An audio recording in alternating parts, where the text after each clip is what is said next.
The sails are up, the brakes are off, the boats are being painstakingly lowered into the water, and it's almost time for one of the sailing world's most spectacular international competitions, right here in little old Plymouth.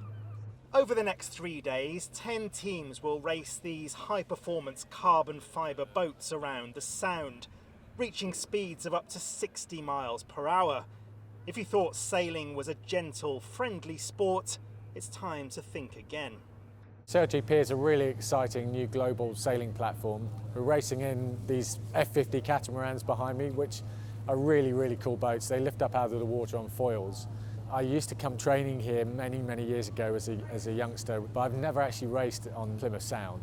So I've got a little bit of catching up to do compared with some of the opposition. But that said, having the home supporters on our side cheering us along, that'll be a huge motivation to do a good job and try and bring it home. Now Ben, you've achieved almost everything there is to achieve in sailing, America's Cup, Olympic medals. What keeps you coming back and what keeps you getting back out on the water for another go? Well, I love the competition first and foremost. Sailing has been my passion and my career effectively. But with this new circuit in SailGP, I think it's really exciting for the sport of sailing because it's transforming it in terms of the speeds. We're building out a whole new audience. We're seeing the TV viewerships growing up considerably. If I can help that and get out there and race at this highest level, that's a huge opportunity. Plymouth is the latest stop on SailGP's World Tour, which also takes in Bermuda, Chicago, Copenhagen and Saint-Tropez. Team GB are hoping home advantage can help inspire them to victory. You can really feel the fans when we're on the water. We can hear them quite often as well from when they're standing on the hoe and supporting us, so it'll be great to have their home support. Hopefully that will make a difference to us this weekend.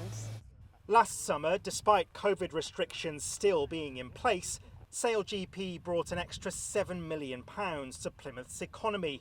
This year's event is expected to be even bigger, and the council says it could become a regular part of the city's summer calendar.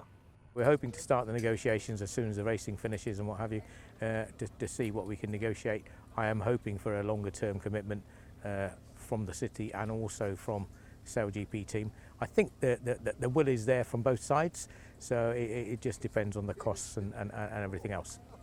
Racing gets underway on Friday afternoon, and with a $1 million prize on offer, it's time to put friendships aside and get serious out on the water. Sam Blackledge, ITV News, Plymouth.